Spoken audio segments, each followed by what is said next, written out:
주옵소서. 모든 것 감사하며 예수님의 이름으로 기도하옵나이다. 아멘. 네, 오늘 우리 함께 보실 말씀은 시편 24편입니다. 지난 시간에 여호와는 나의 목자에 이어서 시편 24편 함께 오늘은 이어서 보도록 하겠습니다. 1절에서 10절까지 있는 말씀인데요.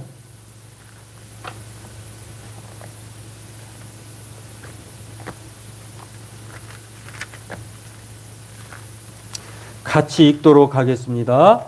땅과 거기에 충만한 것과 세계와 그 가운데에 사는 자들은 다 여호와의 것이로다. 여호와께서 그 터를 바다 위에 세우심이여 강들 위에 건설하였도다.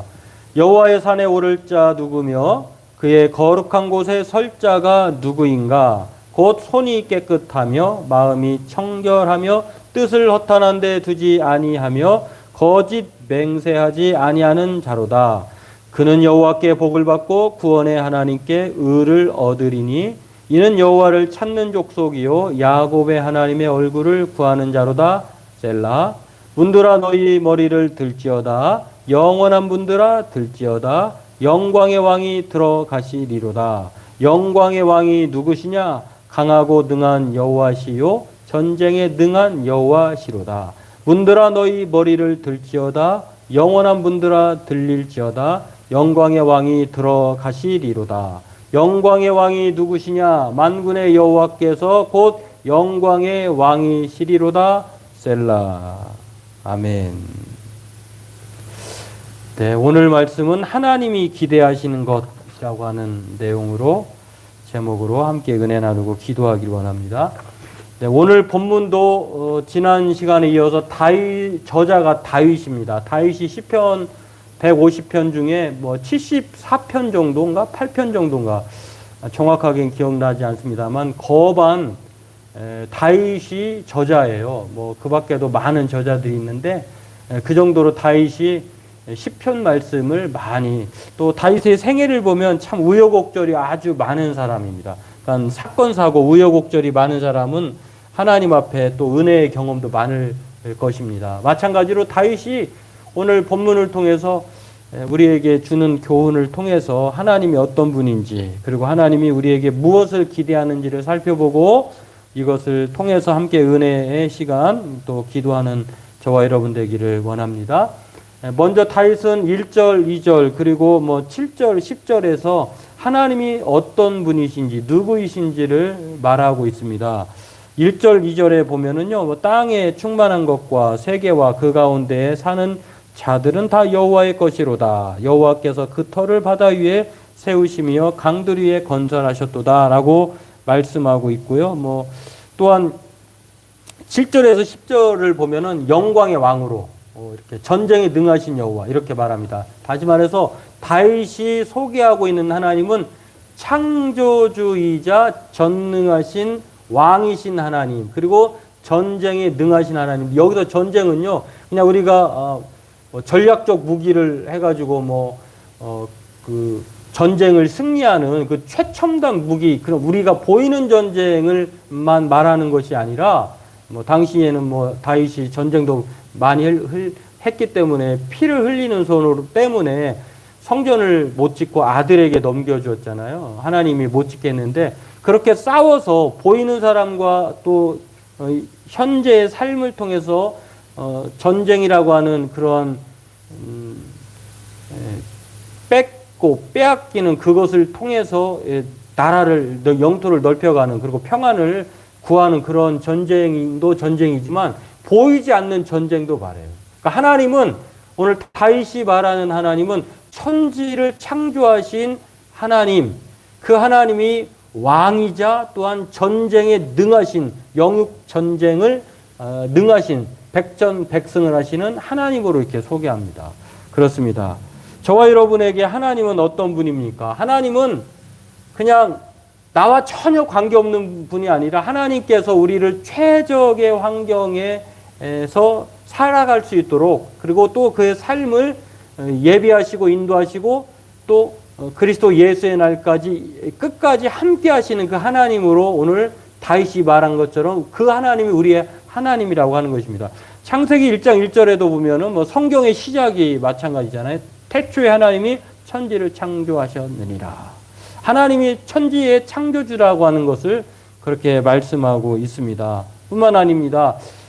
땅과 거기 충만한 것이 주님의 것이다, 하나님의 것이다 라고 바울 사도가 그렇게 말을 합니다. 그러니까 여기에 포함되지 않은 모든 여기에 포함되지 않는 것이 아무것도 없어요. 다 포함돼요. 새들도, 땅들도, 또 저와 여러분의 생명도 다 주님의 것, 하나님의 것이라고 하는 것이다. 우리의 생명도, 나의 소유도 하나님의 것이라고 하는 것을 이 다윗이 먼저 그것을 말하고 있고요. 이렇게 다윗이 하나님을 창조주이자 왕으로 소개하는 데에는 매우 중요한 이유가 있어요. 어떤 이유냐면은 그냥 단순히 하나님께 이 다윗이 우리에게 하나님이 누구신지 질문을 하고 그 답을 제공해줘서 머릿속에 암기하라고 주는 것이 아니라 하나님이 창조주이고 왕이시고 전쟁에 능하시다고 하는 그 사실은요, 오늘 저와 여러분들에게 하나님이 모든 만물을 속속들이 아신다라고 하는 것. 여러분, 자기의 자녀를 누가 제일 알까요? 부모님이겠죠? 그리고 자동차를 누가 제일 알까요? 명장 또는 그 자동차를 설계한 사람. 그런 거죠. 하나님이 이 세상에 설계자이고 창조자이시니 하나님이 다 아신다고 하는 것입니다. 또한 아신 것뿐만 아니라 하나님께서 어떠한 문제, 어떠한 것들이 좀 어그러졌을 때 그것을 바로잡을 수 있는 그분이 하나님이라고 하는 사실을 오늘 다윗은 창조주 하나님, 왕이신 하나님, 전쟁에 능하신 하나님으로 소개하는 것을 볼 수가 있습니다. 심지어는요, 하나님은 하나님 나라 들어가는 것까지도 이 권한을 갖고 계세요. 마가복음 19장에 보면은요, 청년이 돈이 너무 많았어요. 재물이 많아서 근심하고 예수님께 왔는데 근심하면서 돌아간 사건이 있었습니다. 왜 근심하며 돌아갔느냐? 하나님 나라보다 재물을 포기하기가 힘든 거예요. 그래서 예수님께서 말씀해 주셨습니다. 이렇게 이 부자 청년에게만 말한 것이 아니라 사실 이 재물이라고 하는 이 부라고 하는 그 돈이라고 하는 것을 포기하고 하나님 나라를 선택하기가 힘든 거예요. 그런 상황에서 예수님이 뭐라고 말씀하십니까? 부자는 천국에 들어가기가 어렵다. 네, 이거는 단순히 그러한 특징을 얘기한 것이지, 왜냐하면 우리가 그렇게 마음을 하나님께 두기보다 재물에 두기 때문에. 그런데요, 놀랍게도 이 불가능한 일들, 부자가 천국에 들어가기가 어렵다고 하니까 그러면 힘들 걸로 생각할 수 있잖아요. 근데 이 힘든 부자라 할지라도 하나님 나라에 들어가는 것이 쉬울 수 있는데요, 예수님의 제자들이 놀랍니다. 방금 못 들어간다면서요. 근데 들어갈 수 있다고요? 이렇게 물어본 겁니다. 그러면서 예수님께서 뭐라고 하시냐면은 사람으로서는 할 수 없지만 하나님으로서는 할 수 있다. 이렇게 말. 어떤 사람은 천국에 들어가기가 불가능하다고 생각할 사람이 있어요. 나는 죄인 중에 정말 죄악 가운데 출생한 사람이라 모태 죄인이다라고 하는 사람은 천국에 들어가지 못할 거라고, 또 불안당이라고, 또 악독하다고 그렇게 생각할 수 있잖아요. 근데 사람은 그렇게 생각할 수 있는데 예수님은 뭐라고 말씀하시냐면 사람은 그렇게 할 수 없지만 하나님은 할 수 있다. 이렇게 천국의 주관자다 이렇게 소개하는 것을 봅니다. 또 하나의 사실은요, 마가복음에 보면은 어떤 사람 중에 한 사람이 많이 모여 있는데 그 어렸을 때부터 이렇게 자주 귀신이 들려서 고통당하는 그 죽을 고비를 수도 없이 경험한 아이를 고쳐달라고 예수님께 데려고 합니다. 이 사실을 이 아버지가 진단할 때는 귀신 들린 걸로 생각을 했어요. 그래서 거품 물고 몸이 쇠약해지고 제자들에게 쫓아달라고 했는데 하지를 못했어요. 근데 예수님께서 데려오라고 얘기하시면서 뭐라고 말씀하시냐면요, 그런 사정을 들으시고 이렇게 말씀하십니다. 귀신이 죽이려고 불가문에 자주 던졌는데 아니, 정말 제자는 못하고 그러니 참 안타깝습니다. 예수님 나를 불쌍히 여기서 도와주옵소서 이렇게 하니까 예수님께서 이 말을 예수님이 보실 때는 할 수 있거든 해주시고 할 수 없으면 관두세요 이렇게 받아들였었던 거예요. 예수님 뭐라고 말씀하시냐면 할 수 있거든이 무슨 말이냐. 여러분 다윗이 하나님이 어떤 분이라고 했다고요? 천지의 창조주 그리고 왕이신 하나님 전쟁에 능하신 하나님. 이 전쟁이라고 하는 것은 보이는 전쟁뿐만 아니라 영적인 전쟁이라고 그랬잖아요. 이 귀신까지도 쫓아내는 분이 누구냐면은 하나님이세요. 그 하나님을 오늘 얘기하고 있는 것입니다. 능히 하지 못할 일이 없다고 하는 것입니다. 바라기는 저와 여러분들이 이 말씀을 기억하면서 우리 하나님은 창조주 하나님 그리고 왕이신 하나님 전쟁에 능하신 하나님이셔서 못하실 일이 전혀 없다라고 하는 것을 오늘 믿고 오늘 새해 첫 금요 기도회로 하나님 앞에 간구하는 저와 여러분 되기를 바라겠습니다. 두 번째로는요, 이 다윗이 오늘 말씀하면서 하나님을 소개만 어떤 분인지 대략적으로 소개만 하는 것이 아니에요. 오늘 다윗이 말할 때에 그 하나님이 저와 여러분에게 기대하시는 것이 있어요. 이 기대하시는 것은 또한 우리의 노력해야 될 항목이에요. 그것을 해야지만이 여기서는 이제 주의 산에 오를 자 누구뇨 이렇게 말을 했는데 3절에 보니까 이 산이라고 하는 말을 현대식으로 바꾸냐면 교회에 들어갈 수 있는 자격 이렇게 말할 수 있지만 우리가 더 크게 이상적으로 보면은 하나님 나라에 들어갈 수 있는 사람은 대략적으로 어떤 사람이어야 되는지를 말하는 거예요. 그 말을 오늘 성경은 뭐라고 얘기합니까? 다윗이 말할 때에 바로 4절에서 말을 하고 있습니다. 네 가지예요. 손이 깨끗해야 돼요. 마음이 청결해야 돼요. 뜻을 허탄한 데 두지 아니해야 되고 거짓 맹세하지 아니하여야 된다고 하는 것입니다. 손이 깨끗하다고 하는 것은요. 마음이 청결하다고 하는 것은요. 순결과 관계되는 거예요. 그러니까 손이 깨끗하다고 하는 것은 생각하지만 사실은 예술가나 또 어떤 작품이나 피해를 끼치거나 상해를 할 때 많이 사용되는 게 손이잖아요. 그러니까 손이 범죄하는 경우에 많이 이용이 되는데 그래서 오늘 손이 깨끗해야 된다고 하는 것은 오늘 다윗이 말할 때 이것은 깨끗한 우리의 행동을 말해요. 그러니까 죄악 가운데 거하면서 천국에 들어가는 것은 좀 너무 욕심이 과한 거죠. 하나님이 바라는 것은 손이 깨끗해야 된다. 그리고 또 유대인들에게는 특징이 예수님이 최후의 만찬에서 이 사람 중에 나를 팔 사람이 있다라고 말하니까 손을 이렇게 씻어버리는 혹은 헤롯이라고 하는 사람이 예수님을 십자가에 못 박으려고 이렇게 요구할 때에 자기가 좀 안 하려고 했잖아요. 본디오 빌라도가 예수님에 대해서 유대인들이 십자가에 못 박아서서 하니까 아니 보니까 죄가 없는데 자꾸 요구하니까 손을 씻고 나는 너희 이 일과 상관없다 이렇게 손을 털어버리는 경우 있는데 아무튼 이 손이라고 하는 것은 죄 가운데 거하지 않는 그러한 것을 의미하고요. 우리 행동 잘못된 일거러진 행동을 말하고 마음이 청결하다고 하는 것은요. 청결한 마음을 말하는 거예요. 마음이 완악하지 않고 어둠에 속하지 않고 내면이 깨끗한 것. 또 뜻을 허탄한 데 두지 않는다고 하는 것은요. 뜻이라고 하는 것은 의지, 계획 이런 말이거든요. 그런데 하나님께 두지 않고 자기 자신에게 두지 않고 하나님께 두는 사람을 오늘 그렇게 하나님의 성산에 또 천국에 들어갈 수 있는 자격으로 세 번째 말을 합니다. 또 네 번째는 맹세하지 아니하며라고 하는 거짓 맹세하지 아니하며. 그러니까 맹세해놓고 실천을 안 하는 거예요. 그것을 오늘 이렇게 네 가지를 안 하는 사람이 바로 성산에 들어갈 수 있다. 그러니까 천국에 들어갈 수 있다. 이렇게 말할 수 있다고 하는 것입니다. 다시 말해서 하나님이 저와 여러분에게 바라는 것은요.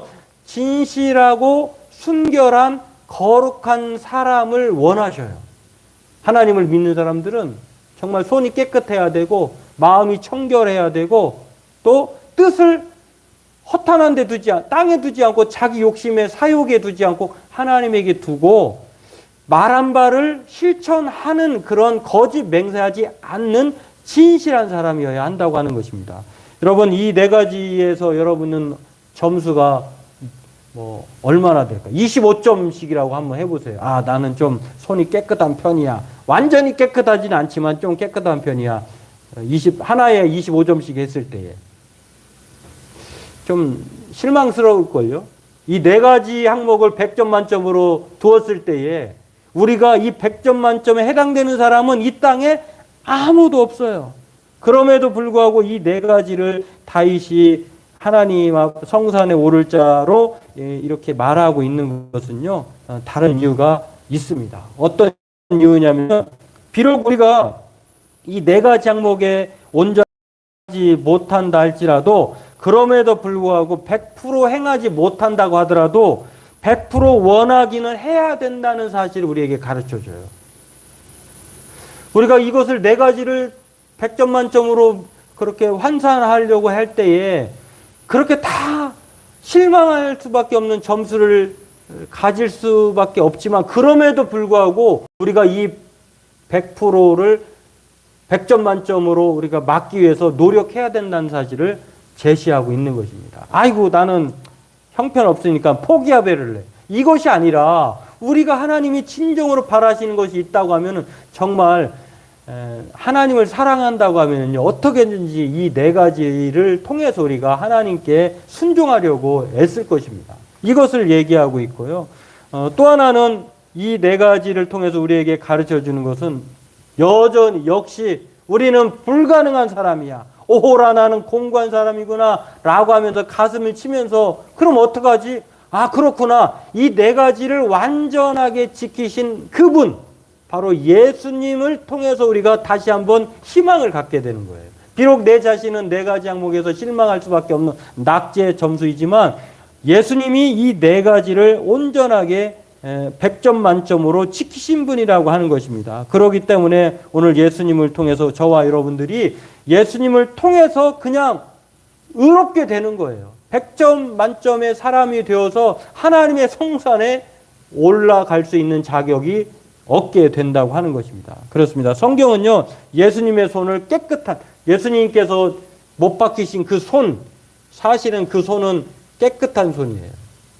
그래서 히브리서 기자는 그 예수님에 대해서 그렇게 말을 하고 있습니다. 예수님은 대제사장 우리의 연약함을 동정하지 못하실 이가 아니다. 모든 일에 우리의 똑같이 시험을 받으신 이로되 죄는 없으시다. 이렇게 말씀을 하고 있습니다. 그렇습니다. 뿐만 아니라 예수님은 마음이 청결한 자가 복이 있다고 또 말씀하고, 또 은혜와 진리가 충만하다고 요한이 또 말을 하고, 또 예수님은 어떻게 심판하시느냐면요, 예수님은 그냥 내 편이니까, 나하고 안면이 있으니까, 나하고 가까우니까 그냥 무조건 다 패스, 통과, 용서, 이게 아니에요. 예수님은 정확하게 공의로 심판하는 분이라고 하는 것입니다. 때문에 이 네 가지를 우리는 잘 못 지키지만 예수님이 지킴으로 말미암아 1차 대하는 저와 여러분이 성산에 올라갈 수 있다고 하는 것입니다. 오늘 이것을 기억하면서 하나님이 누구신가? 왕이시고 또 창조주이시고 전쟁에 능하신 분일 뿐만 아니라 그 하나님은 우리에게 바라시는 것 네 가지가 있는데, 진실하고 순결한 거룩한 하나님의 사람을 원하신다. 비록 우리는 이 네 가지 항목에 늘 실패하지만 그럼에도 불구하고 우리가 그것을 목표로 하고 설정하고 거룩한 삶을 살아야 한다고 하는 것입니다. 바라기는 오늘 저와 여러분들이 이 네 가지를 통해서 하나님이 어떠한 분인 사실을 기억하고 우리의 삶의 평생의 목표로 이 네 가지를 지킴으로 말미암아 하나님 앞에 정말로 마음이, 손이 깨끗하고 마음이 청결하고 뜻을 허탄한 데 두지 않고 거짓 맹세하지 않는 진실한 사람으로, 거룩한 사람으로 살아갈 때에 하나님의 복으로 충만한, 그리고 하나님의 도움, 변호를 받는 은혜의 한 해로 살아가는 우리 모두가 되기를 바랍니다. 오늘 우리 하나님은 창조주 하나님, 왕이신 하나님이십니다. 오늘 그 하나님께서 그것을 통하여서 그렇게 살고자 하는 저와 여러분들에게 성령의 은혜를 따라 살도록 충만한 은혜 내려줄 줄 소망합니다. 기도하겠습니다. 하나님, 오늘 하나님이 누구이신지 바로 아는 창조주이시고 우리의 왕이셔